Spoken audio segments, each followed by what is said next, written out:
Ala bizikrillah, dengan banyak berzikir mengingat Allah, tatmainnul qulub, maka hati akan menjadi tenang. Subhanallah zikir, alhamdulillah zikir, Allahu akbar zikir, istighfar pun zikir, salawat pun zikir. Tapi kata Nabi yang paling elok di antara semua zikir, afdalul zikri la ilaha illallah. Seelok-elok zikir la ilaha illallah. Lalu kemudian beberapa ulama menyusunkan yang paling ringkas, yang paling sikit, yang paling pendeknya 3. Yang pertama istighfar, yang kedua salawat, yang ketiga la ilaha illallah. Istighfar, astaghfirullahalazim alladzi la ilaha illa huwal hayyul qayyum wa atubu ilaih. Bila kita beristighfar, maka mulut kita menyebut, telinga kita mendengar, fikiran kita fokus pada itu, ingat pada Allah, maka yang lain itu dia stop sejenak. Bila kita berhenti, dia datang balik. Mathalul ladzi yadhkuru rabbahu wal ladzi la yadhkuru rabbahu kamathalil hayy wal mayyit. Orang yang berzikir dengan tidak berzikir seperti orang hidup dan orang mati. Bila dia berzikir, dia hidup. Dia berhenti, dia mati. Bila kata orang yang sedang belajar ilmu biologi, hidup itu bergerak, berjalan, hidup. Berhenti bernapas, mati. Tapi kalau menurut hadis tidak begitu. Bila kita berzikir, kita hidup. Berhenti berzikir, kita mati. Maka bila kita tengok, segala gerak mesti ada zikir. Jaga daripada tidur, zikir. Alhamdulillahilladzi ahyana ba'da ma amatana wa ilaihin nusyur. Melihat wajah di cermin, berzikir. Allahumma kama hassanta khalqi fahassin khuluqi. Masuk toilet, berzikir. Allahumma inni a'udzubika minal khubuthi wal khaba'is. Keluar daripada itu, berzikir. Ghufranaka. Masuk kaki kiri, keluar kaki kanan. Apa sebenarnya yang diajarkan? Bagaimana kita sedar, memiliki kesadaran bahwa kita sedang berjalan, bahwa kita sedang bernafas, bahwa kita sedang hidup. Jadi sebenarnya orang bila dia tidak Islam, dia ingin menyadarkan dengan menyadari dia bernafas. Nafas yang ditarik, nafas yang dihembuskan. Tapi bila kita dalam Islam, kita tidak disuruh itu. Kita hanya apa yang sedang kita lakukan, apa yang sedang kita buat, kita selalu ingat, kita balikkan kepada Allah Subhanahu wa taala. Bila kita keluar, bismillahi tawakkaltu 'ala Allah, la haula wala quwata illa billah. Dan di beberapa jalan saya tengok di Malaysia ada tulisan subhanallah, walhamdulillah, la ilaha illallah, wallahu akbar. Bila orang sedang drive di jalan, mungkin dia terlupa, dia tengok. Atau di belakang kereta orang ada tulisan la masya Allah, tabarakallah, la haula wala quwata illa billah. Supaya apa? Supaya hati dia terus hidup. Sebab ini hanya kulit saja. Yang di dalam itulah di dalam. Maka kata Nabi, ala fil jasadi mudghah. Ketahuilah di dalam badan itu ada satu gumpal, ada satu ketul, ada satu genggam. Idza salahat, kalau dia baik, salahal jasadu kulluh, yang lain ikut jadi baik. Wa idza fasadat, kalau dia rosak, fasadal jasadu kulluh, maka yang lain pun ikut menjadi rosak. Ala wahyal qalb, dia adalah hati. Ada orang sebut jantung, ada orang sebut hati. Ada sebut keduanya sekali, jantung hati. Dia jantung, dia juga hati. Sebenarnya hanya penyebutannya saja, bendanya sama. Itu juga yang ditiupkan ruh ke dalamnya. Lalu kemudian kita pun hidup, dia berdetak, dia berdegup. Sebagaimana fungsi dia dalam badan kita. Maka ada orang menyebut si fulan mati, tiba-tiba saja mati. Sebab apa? Sebab sakit jantung, sebab berhenti. Sebagaimana fungsi daripada jantung dalam tubuh manusia, begitulah yang ada diciptakan Allah Subhanahu wa taala. Ala fil jasadi mudghah, kata Nabi. Kalau dia baik, mata menjadi baik, telinga menjadi baik, hati menjadi baik. Maka kita selalu dalam doa diajarkan Nabi, doa tahajud, Allahumma ja'al fi qalbi nura. Jadikan di dalam hatiku ini cahaya. Kalau sudah hati bercahaya, wa fi sam'i nura, telinga bercahaya. Setelah telinga, wa fi basari nura, mata bercahaya. Sebab dia dari hati ke telinga, dari telinga ke mata. Tapi kadang dibalik Allah SWT, telinga dulu. Inna sam'a, telinga, wal basar, mata, wal fuad, hati. Mengapa kadang telinga dulu, kadang hati dulu? Sebab memang kita pertama mendengar dulu. Saya awalnya tahu tazkirah Ustaz Abdul Somad ini mendengar dulu. Saya belum nampak gambarnya, sebab saya tak tengok YouTube. Saya hanya tengok, dengar radio, dengar dulu. Nampak saya dari suara, nampaknya Ustaz Somad ni besar, tapi tengok nampak rupanya kecil. Dengar dulu. Saya pergi ke Jakarta, dibawa ke tempat orang saudara-saudara kita yang tak boleh menengok, tapi dia rupanya selalu dengar. Manakala sampai di situ, dia pegang badan saya. Oh, rupanya Ustaz ni kurus, suaranya nampak gemuk, kata dia. Dengar dulu.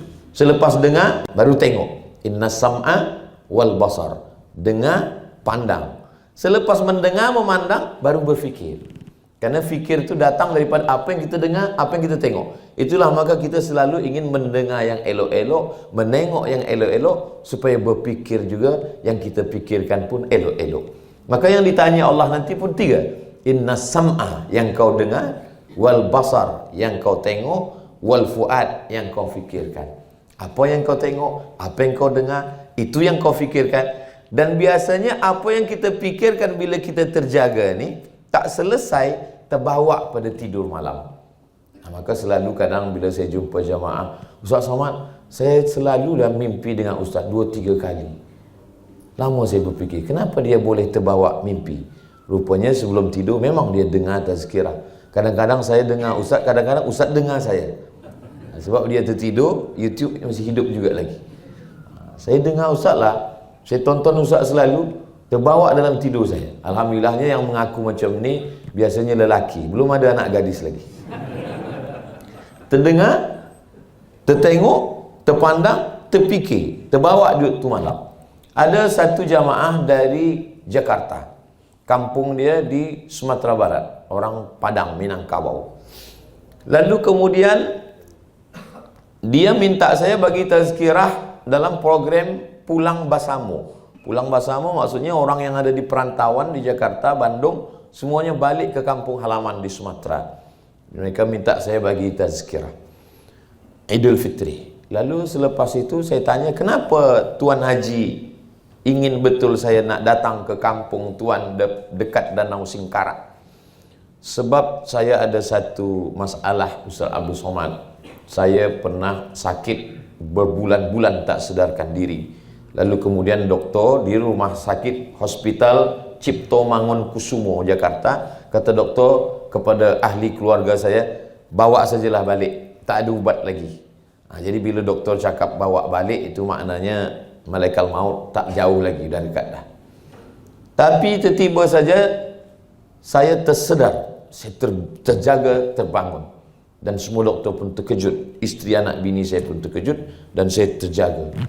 Saya tanya, apa yang Tuan Haji yang buat terjaga lepas dari masa koma yang lama itu? Masa saya koma tak sedarkan diri itu, tiba-tiba saja datang Ustaz Abdul Somad dan bertanya kepada saya, bila nak buat tazkirah? Saya terjaga. Lepas itulah saya cakap, kita buat tazkirah di kampung kita, kita balik sama-sama. Sebab bila kita buat Jakarta, orang kampung tak boleh tengok. Tapi bila kita buat di kampung, orang yang Jakarta balik, kita pun buat bersama. Lama saya termenung, kenapa dia nampak saya dalam masa dia koma? Lalu saya tanya, Tuan Haji bila di rumah duduk tonton apa? Saya tonton TV, tapi yang TV itu YouTube. Saya tengok program tazkirah Ustaz. Oh. Bila di kereta nak pergi office pun saya dengar tazkirah Ustaz juga. Oh. Bila nak tidur malam, dengar juga. Baru saya faham. Apa yang kita dengar, apa yang kita tonton, apa yang kita fikirkan, rupanya itu juga yang akan terbawa masa kita akan mati. Maka betullah kata Nabi, tengok elok-elok, dengar elok-elok, fikir elok-elok, maka itu yang akan mendekat kita dengan akan sakaratul maut. Maka bila kita selalu berselawat, itu juga nanti yang akan dekat bila kita akan menghadap Allah Subhanahu wa taala. Bila kita berzikir, maka tak boleh putus zikir. Saya sampai ke Kaherah berjumpa dengan Syekh Saifuddin Al-Kurdi. Dia seorang ahli zikir. Tapi saya tengok di situ tak ada tasbih. Dalam hati saya, kenapalah orang ni tak ada tasbih? Biasa di kampung saya, kalau orang berzikir, biasa guna tasbih. Subhanallah, subhanallah. Atau tasbih digital yang letak di ujung jari. Ini tak ada tasbih sama sekali. Sebelum saya tanya, dia dah jawab duluan. Kata dia, kami di majlis ni Abdul Somad tak ada tasbih. Kenapa begitu Syekh? Sebab kami tak hitung kira tasbih lagi pakai hitung kira 100, 200, tak pakai itu. Kami hitungnya pakai nafas. Nafas tu kan dua, tarik sekali, hembus sekali. Tariknya pun sekali Allah, hembus pun Allah. Tarik. Tidak disebut, hanya didengar dan diingat saja dalam hati dan dalam fikiran. Kita fokus saja. Bila lupa, ingat balik. Bila lupa, ingat balik. Saya pun ajarkan kepada kamu, Abdul Somad, zikirlah macam itu. Bila sedang di kereta, di pesawat terbang, di jalan. Tapi bercakap tetap macam itu. Saya pun sampaikan saat ini kepada tuan-puan sekalian, jangan pula sebab zikir nafas ni lalu kemudian tak nak bercakap. Esok ditanya Tan Sri, macam mana program kita? Tarik hembus saja. Bukan itu maksudnya kita tetap juga bercakap, bercerita, berbual, bersenda gurau dengan anak isteri, tapi kita tak lupa. Sebab yang kita khawatirkan kita mati na'udzubillah dalam keadaan lupa, dalam keadaan lalai. Nabi pernah bertanya kepada sahabat. Sahabat bertanya ke Nabi, Nabi menjawab, "Ya Rasulullah, ayyul a'mal khairun?" Apa amal yang paling elok? Kata satu sahabat, amal paling elok mati jihad fisabilillah, mati berdarah. Kata satu sahabat, amal paling elok membina masjid. Satu sahabat, amal paling elok haji dan umrah. Satu sahabat, amal paling elok salat. Kata Nabi, antufariqad dunya, kau mati meninggalkan dunia, walisanuka ratbun, lidah engkau dalam keadaan basah. Basah kerana apa? Bizikrillah, kerana menyebut Allah Subhanahu wa ta'ala.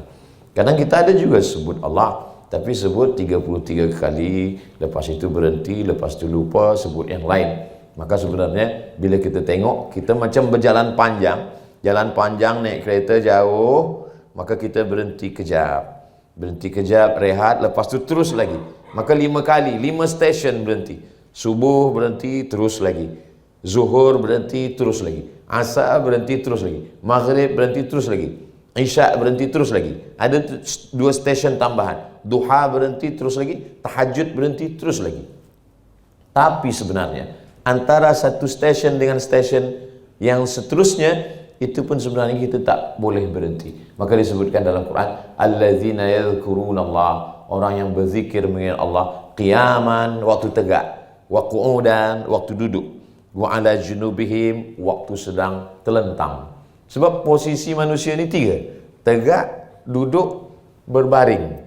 Siapa pun kita manusia tak lebih daripada 3, tegak, duduk, berbaring. Maka kita ingin waktu tegak pun berzikir, waktu duduk pun berzikir, waktu berbaring tertidur pun berzikir, dan sebelum tidur pun kita juga berzikir, bismika Allahumma ahya wa amut, dan tertidur.